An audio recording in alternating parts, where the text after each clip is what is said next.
this is not the job of the head of the Federal Communications Commission to be policing what may be interpreted as political speech on the airwaves. Okay. Loads going on in Washington this week. Doesn't feel very Augusty here or there, really. There's always just so much to keep us on our toes. And we should start with the Middle East, Steve. Donald Trump calling off peace talks with Iran over a commercial ship that was hit in the Strait of Hormuz, while Tehran launched 2 ballistic missiles towards UAE territory earlier today. We were hearing from some residents in the UAE who were getting those alerts to their phones telling them to be wary of missiles.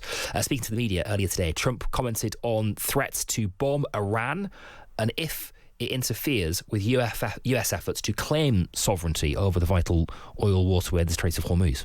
No, I don't think they behaved very well, but we'd handle them very easily, just like we do other things.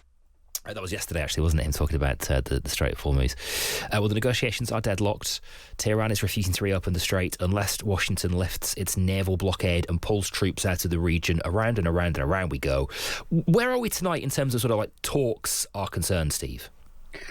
There are no talks that we're aware of. Now, there has been some diplomacy this week. The president's son-in-law, as you may have heard, met with Hamas in Egypt over the weekend and then was in Israel. So there is that sort of diplomacy going on.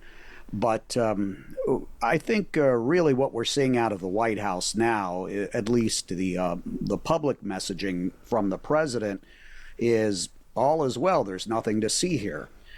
Which is obviously not true. And, you know, the president is out there on social media putting out what is probably an attempt to distract from the real issues here by claiming or appearing to claim that the Strait of Hormuz is under U.S. control. And not only is it under U.S. control, according to the president, it's also now perhaps U.S. territory, which and the answer to both of those in reality is no. It is not under U.S. control. There are ships, the few that dare to try to transit it. There are some getting through, but others are being attacked.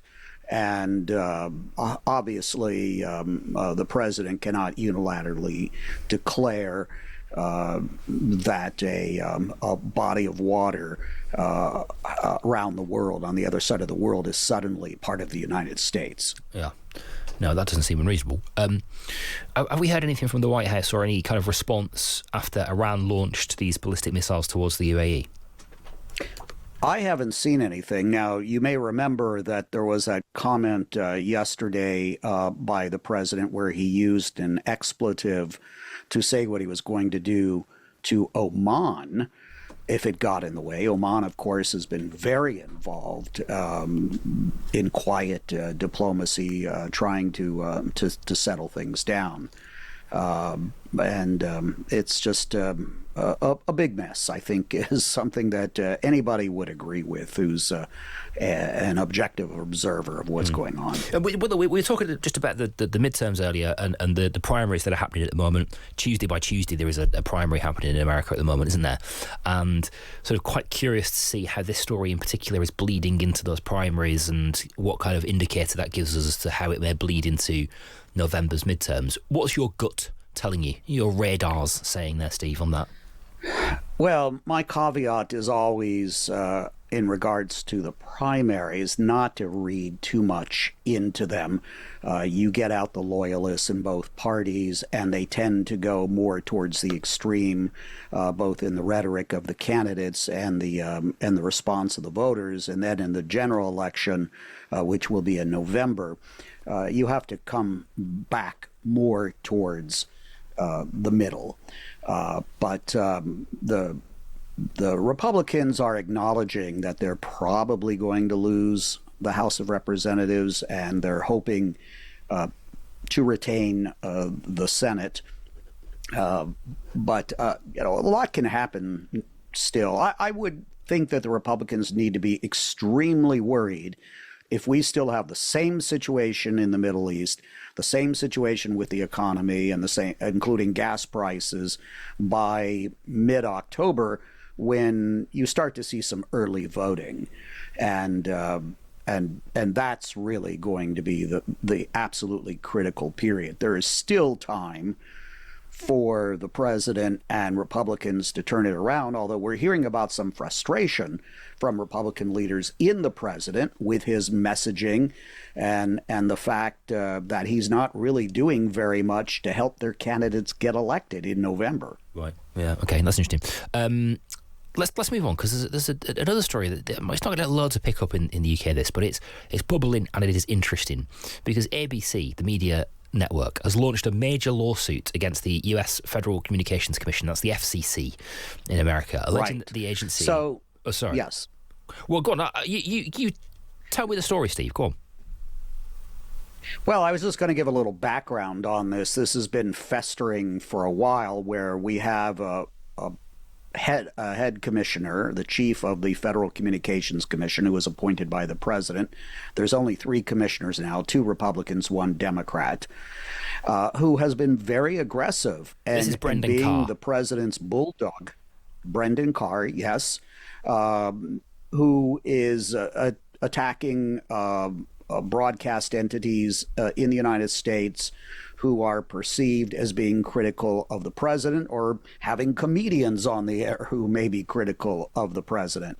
And a number of the networks originally appeared to be appeasing Trump and Carr, and that seemed to only further motivate Brendan Carr to go after this one particular network, ABC. Now, the thing I think we need to explain is, even though Donald Trump says all the time that he wants to take the licenses away of the networks, networks are not licensed in the United States. Individual radio and television stations are licensed, and the big networks do own some broadcast stations. So it's the licenses of those individual stations that may be in jeopardy. And Carr is threatening to strip ABC of its licenses for its stations. And this is really unprecedented. Licenses are not revoked unless there's some sort of egregious violation of FCC rules, and that's clearly not the case here. This is pure a political intimidation, the sort of things we've seen in other countries, and say Eastern Europe, or when there's a coup and the new government comes in and tries to force certain networks off the air because they're not under the control of the government or not friendly to the government. And so, just to be clear here, we're talking. So it's not. Yeah, and just to be clear here, because I think there's another bit of the story which I think will sort of, those who aren't following close enough, will trigger our memory, which is Jimmy Kimmel, right? Because Jimmy Kimmel is a late night TV host. There was a big story. That's part of it. Yeah, yes. Big story about him. He works for ABC. He was put off here. There was a joke that he told, or he made a sort of humorous, whether it was a joke or what he made, but he sort of, in one of his monologues, joked about and around the reaction to Charlie Kirk's death, didn't he? Right, and it was a clumsy attempt at humor. He apologized, and he was briefly taken off the air.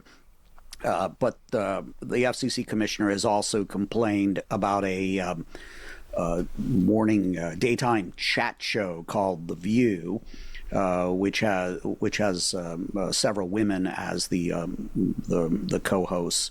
And he also doesn't like that show. And this, I think most any objective lawyer or media commentator would agree, this is not the job of the head of the Federal Communications Commission. Okay.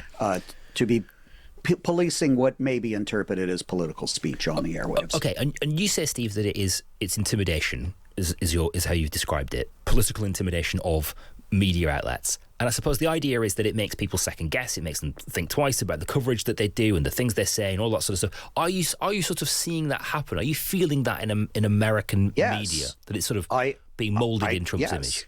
I can tell you from talking to colleagues who work for these major networks in the news departments, especially, that there is second guessing, and CBS has someone now new in charge of the news division, Barry Weiss, you may have heard of, who who is seen as more sympathetic to the president and is turning the hallowed 60 Minutes Sunday evening investigative reporting show upside down, and NBC is also had its issues. Okay, can I ask you this question, Steve? I'd like to put this point to you just quite directly because I'm curious to hear what your argument about this is, because there are some sort of people are supportive of that, or people around Donald Trump will make the argument that American media or all media is liberal and is too liberal, has been liberal for too long, and what he is attempting to achieve here is a corrective. I disagree. Yes. You could argue, if you are a Republican, that these broadcasts tend to be sympathetic to the Democratic point of view more often than not. However, you have Fox News, you have One America News, you have Newsmax, which are solidly conservative and would be described by people on the left as mouthpieces of Donald Trump. So it works both ways. And of course, National Public Radio, NPR, has also been a target, as well as the public broadcasting system, PBS, which are non-commercial, non-profit, and are also accused of leaning towards the left.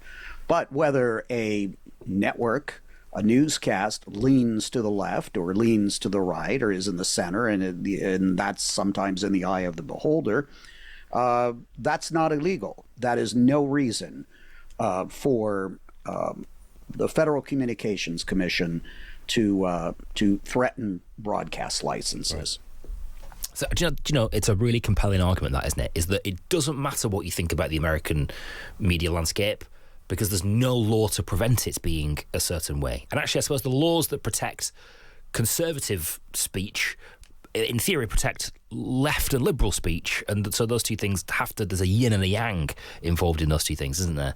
Well, yes, but there are corrective mechanisms. And we saw that with the case of Dominion, the voting machine company, which sued Fox News. Part of that when Donald Trump was claiming that the 2020 election was rigged. And so we do have a standard here. If you are proven to have a reckless disregard for the truth, you can be successfully sued. So it's not that we have like total anarchy on the airwaves, that you can say and do anything you want. There are standards if you do have a broadcast license. Yeah, okay. And Donald Trump is suing the BBC as well at the moment, of course, which is... Yes, that's right. Part of the thread to that story. Okay, listen, Steve, we are out of time, my friend, but it's good to talk to you. Thank you so much. Appreciate it. It's my pleasure.